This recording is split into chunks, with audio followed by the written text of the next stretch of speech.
Salut à tous, aujourd'hui on se retrouve donc pour la critique de Uncharted 4, l'avant-dernier volet de Uncharted.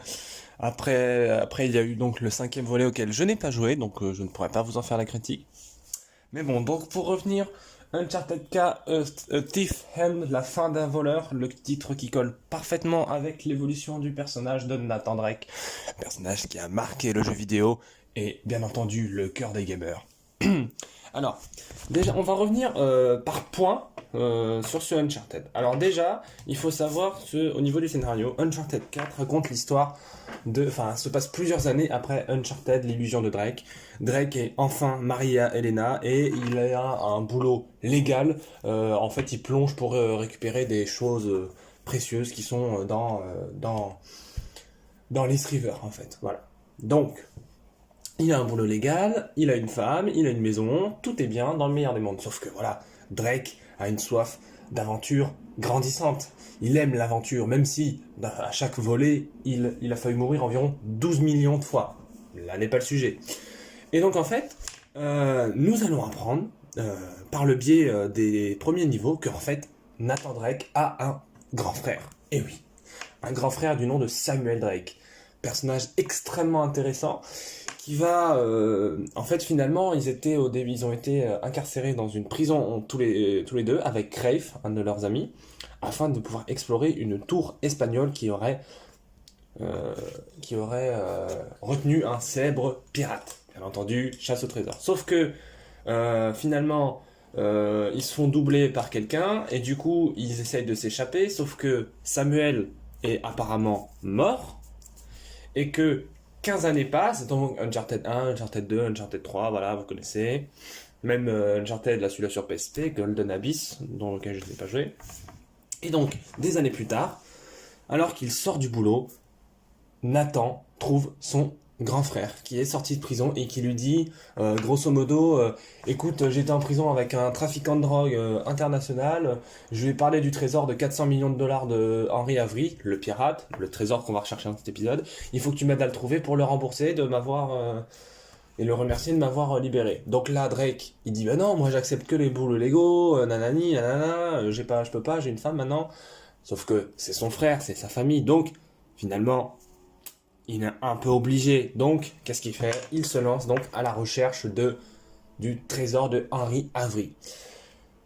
Et donc, finalement, ce Uncharted est le meilleur des quatre, bien entendu, et le meilleur pour moi, et mon jeu préféré, toutes catégories confondues, que ce soit jeu d'aventure, jeu de plateforme ou RPG, c'est mon jeu préféré, c'est un jeu que je peux refaire tout le temps, qu'il y a des niveaux qui sont absolument brillants. Et je vais vous dire pourquoi. Alors déjà, on va y aller en 2 points. Les personnages et le level design. Alors, donc au niveau des personnages, on a Drake et Elena, mais qui ont énormément évolué finalement. Ils ont une vie rangée maintenant. Fini les aventures grandiloquents, explorer des monuments connus, et puis les passages secrets et compagnie, ça c'est terminé. Et donc finalement, ça apporte une nouveauté, parce que Drake, cette aventure, il l'a fait à contre-cœur. Même si évidemment il va se rendre compte qu'il adore ça, il est toujours fait pour ça finalement. Si bien que apparemment il y aurait un Uncharted 6 dans les cartons, moi je le veux, clairement. Enfin bon, là n'est pas le sujet. Sam, personnage, donc son frère, que je trouve relativement bien écrit, on a je crois 4 niveaux avec des flashbacks entre Nathan et Samuel, et vraiment ils ont une relation vraiment fraternelle forte. C'est un personnage que je trouve assez bien écrit, assez intéressant. Il a cette manière d'être très désinhibé, très décroché de la réalité finalement, et d'être extrêmement cool finalement, parce que Sam il est cool, tu vois. Nathan, et finalement c'est ce qui va aider Nathan finalement à se rendre compte qu'il kiffe l'aventure et qu'il a une vie pour ça, même si la fin, bien entendu, la fin du jeu laissera sous-entendre autre chose. On a bien entendu le retour de notre très cher ami Sully, qui lui, on ne sait pas trop ce qu'il faisait, mais qui est un peu vieillissant, mais qui bien entendu revient pour aider son très cher Nate, hein, quasiment son fils adoptif. Et on a, en guise de méchant, un méchant que je trouve, pour le coup, extrêmement intéressant, le meilleur des méchants de Uncharted, à savoir Rafe. Donc Rafe faisait partie du trio avec Nathan et Samuel, qui s'était fait incarcérer en prison pour pouvoir explorer la tour espagnole. Sauf que finalement, en fait, je vous explique le truc. C'est qu'en fait, quand ils étaient plus jeunes, donc, ils ont entendu parler du trésor d'Henri Avery. Enfin, Samuel a entendu. Donc, ils ont cherché Rafe. Rafe est un riche héritier. Ses parents sont blindés de thunes. Et donc, ils vont demander à un espèce de garde corrompu de se faire incarcérer en prison pour pouvoir aller explorer la tour. Sauf que, bien entendu, ce qui se passe, c'est que, quand le garde corrompu il entend parler du trésor, il veut sa partie. Sauf que Rafe lui met un coup de couteau et là, ils essayent de s'échapper. C'est à ce moment-là, en fait, il n'y a que Nate et Rafe qui essayent de s'échapper. Bon, tant pis, c'est pas grave. Et alors, voilà. Et donc, du coup, lui aussi, il veut le trésor et il va demander de l'aide à Nadia quelque chose. Je sais plus comment elle s'appelle. Bon, bref. À une femme chef d'un groupe de mercenaires, Shoreline. Des mercenaires qui sont pas contents, qui sont pas gentils, qui défoncent à peu près tout ce qui touche. Enfin, bref. Et donc, finalement, dans cette tour espagnole, nous avions trouvé une croix, un crucifix, en fait, en bois, sauf que il était creux à l'intérieur, mais il n'y avait rien.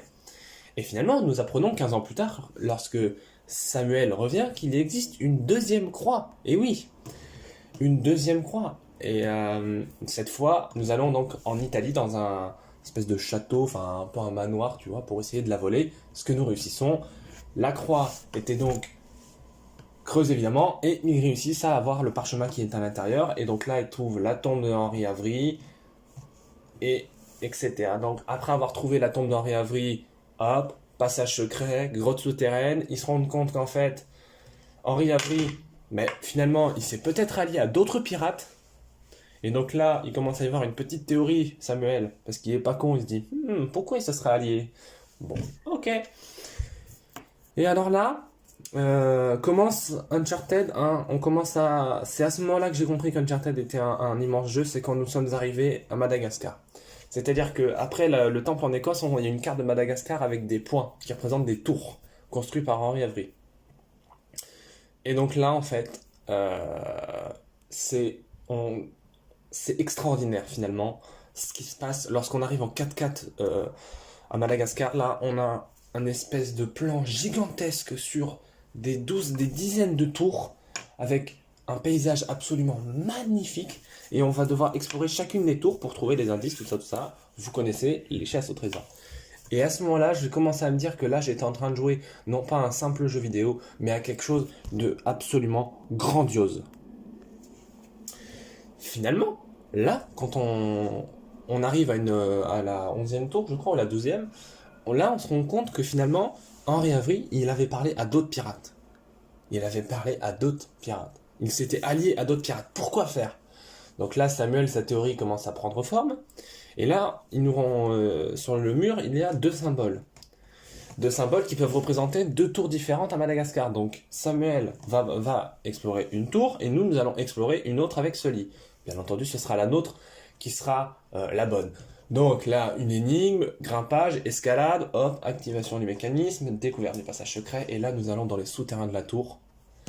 Et par un concours de circonstances et d'énigmes, nous réussissons à noter une chose qui s'appelle quelque chose comme Rod Coseus Libertia ou un truc comme ça. Pour Dieu, il a liberté. Pour Dieu, il a liberté, c'est quelque chose qui fait référence à Libertalia. Libertalia est une utopie, c'est-à-dire une légende, dans laquelle Henri Avery et d'autres pirates auraient mis en commun leur butin dans une île dans les côtes de Madagascar. Et donc là, vous imaginez un peu le nombre de pépettes que ça peut faire. Un max d'argent de plein de pirates, des rubis, des diamants, des pièces d'or. Là, moi, je dis oui, bien entendu, évidemment. Et donc là, Samuel a donc sa théorie confirmée. Ils sont bien à la recherche de Libertalia. Et c'est ça que j'aime dans Uncharted, c'est que vous pouvez rechercher sur Internet les 4 choses qu'on recherche dans les 4 premiers volets d'Uncharted sont des légendes qui existent vraiment. C'est-à-dire que Eldorado, c'est une légende qui existe. Shambhala, c'est une légende qui existe. La cité d'Iram, elle existe aussi. Enfin, les légendes, bien entendu. Et Libertalia, vous cherchez sur Wikipédia, ça existe aussi. Donc ça, c'est intéressant de chercher des choses qui peuvent potentiellement exister pour de vrai. Et donc après, nous arrivons donc sur une île qui nous montre des flèches, oui, des flèches dans l'eau, écoute, laisse tomber. Et là, hop, on arrive sur une île, notre bateau se crache parce qu'il y a la tempête, et évidemment, les méchants nous ont rattrapés, et là, à partir du moment où on rentre sur l'île de Libertalia, on a une dizaine de niveaux avant de réussir à trouver le fucking treasure. Mais là, en fait, pourquoi Uncharted 4 est génial, c'est parce qu'il prend à peu près tout ce qu'il y avait de meilleur dans chaque épisode. C'est-à-dire qu'il prend les environnements et les architectures extrêmement stylisées et gigantesques du premier Uncharted, des environnements extrêmement variés, parce que tantôt on est dans un château en Italie, tantôt on est dans une grotte en Écosse, tantôt on est en train d'explorer un cimetière en Écosse, tantôt on est dans une tour à Madagascar, tantôt on est en train d'escalader un volcan, tantôt on est à flanc de montagne sur une île en pleine jungle, tantôt on est sur une colonie de pirates en pleine destruction, tantôt on est sur un bateau pirate, tantôt on est sous l'eau, enfin c'est plein d'environnements différents. Et également ce qu'il y avait dans le 2, à savoir des environnements ouverts. Alors, pas dans un open world, mais des événements, je ne sais plus parler. Des environnements qui sont extrêmement ouverts visuellement, en fait. Qui sont assez jolis à voir. Voilà. Et ils prennent ce qu'il y avait de meilleur dans le 3, à savoir les énigmes compliquées. Des énigmes compliquées mais faisables. Des énigmes qui sont longues, mais une fois que tu as compris, c'est très très simple. Et donc ça, c'est ce que j'aime dans Uncharted, c'est déjà rechercher un trésor, c'est cool. Et puis je peux dire que quand vous le découvrez le trésor, vous en avez tellement chié que vous êtes content de le retrouver. Et donc finalement, le level design est absolument incroyable, et c'est une chasse au trésor qui est pas longue, mais qui est pas trop courte non plus. Vous voyez ce que je veux dire? C'est le juste milieu, quoi, finalement. Et donc ça, j'ai beaucoup aimé. Les personnages apportent beaucoup de rythme, de fraîcheur au niveau du dialogue. On est sur quelque chose de très très creusé, très profond, et finalement au niveau de l'émotion c'est absolument c'est très fort, parce que en fait ce qui se passe à la fin, c'est que l'allié de Rafe, donc la chef de Shoreline, abandonne parce qu'elle a perdu la moitié de ses hommes, parce que nous avons génocidé à peu près 2 millions de personnes dans ce Uncharted. Et elle se dit non, moi j'ai perdu trop d'hommes, faut que je m'en vais, c'est bon, j'ai assez pris de trésors, ça me suffira. Sauf que Rafe, lui, il s'est laissé dévorer par la rage envers les frères Drake, envers Nate, envers Samuel. Il s'est fait dévorer par la rage et l'envie d'avoir tout le trésor pour lui, l'avidité, la cupidité. Donc, qu'est-ce qu'il fait? Il retourne sur le bateau, sauf que Samuel, lui, bien entendu, y allait aussi, alors que nous, on était censés se casser. Hein. Ah mais nous, vous savez, c'est toujours comme ça dans l'Uncharted. Hein. On cherche un trésor, il y a des méchants qui le cherchent, on abandonne le trésor, il y a quelqu'un qui se fait capturer, et du coup, on va le chercher. C'est toujours comme ça. Donc, finalement, que faire? On va essayer de sauver notre frère. On arrive sur le bateau, au terme d'un niveau absolument incroyable, et donc là, ce qui se passe, c'est que, comme il a vu qu'il ne pouvait pas avoir le trésor, Samuel a foutu le feu au bateau. Et il s'est fait assommer par Rafe, et là, Rafe s'est enfermé dans une cave, et là commence un combat à l'épée. Oui, un combat de boss à l'épée. C'est absolument génialissime. C'est-à-dire que dans le premier, le combat de boss était au corps à corps. Bon, j'adore Uncharted 1, mais bon, c'était limite. Dans le 2, bon, c'était un combat à la mitrailleuse. Bon, ok, déjà ça commençait. Dans le 3, il n'y a pas vraiment de combat de boss, donc c'était un combat au corps à corps dans le troisième Uncharted, mais l'environnement et les plateformes étaient suffisamment jolies pour que le combat soit sympa.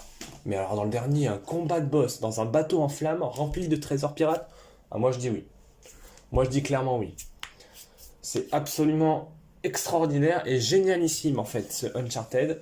Il y a des moments qui m'ont absolument marqué, notamment le moment de la tour, mais également le moment de le moment dans le là où on découvre Libertalia, là on arrive à Libertalia, qui est absolument extraordinaire. Mais également le moment où on arrive dans le quartier de Henri Avery, parce qu'en fait, ce qui se passe sur cette île de Madagascar, c'est que chaque pirate avait ses quartiers finalement, et que Henri Avery a doublé absolument tout le monde pour avoir un max de pépettes. Mais bien entendu, il a laissé des pièges, il a laissé des petites énigmes, pour pas que le trésor arrive à tout le monde. Et donc ça, c'est très cool. Et donc ce Uncharted est un immense jeu vidéo. Niveau doublage, c'est extrêmement bien interprété. Ça arrive à faire passer des émotions fortes. C'est pas juste un grand 8 d'action et d'énigmes sans le moindre sens. Chaque action a du sens. C'est tantôt drôle, tantôt très émotif, tantôt des scènes d'action absolument brillamment mises en scène avec un rythme et une musique absolument démentielle. C'est un jeu qui est extraordinaire, qui est ultra sous-coté, que quand je vois que certains disent que le meilleur jeu vidéo du monde c'est The Last of Us, excusez-moi, mais ça me fait un peu mal au derrière, parce que franchement The Last of Us c'est nul, et que Uncharted 4 c'est absolument brillantissime. Alors franchement, les gars, jouez à Uncharted 4, c'est juste génial, c'est de l'émotion, c'est de l'action, c'est tout ce qui a fait le succès des 3 premiers Uncharted, mixé et augmenté au millième, au 10 millième, même au millionième, et que ça a fait le jeu que nous connaissons aujourd'hui. Voilà, donc si jamais vous avez kiffé cet épisode, n'hésitez pas à vous abonner, hein, bientôt la barre des 10 abonnés. Abonnez-vous, likez, partagez, lâchez un commentaire, hein, autant positif que négatif, et puis voilà quoi.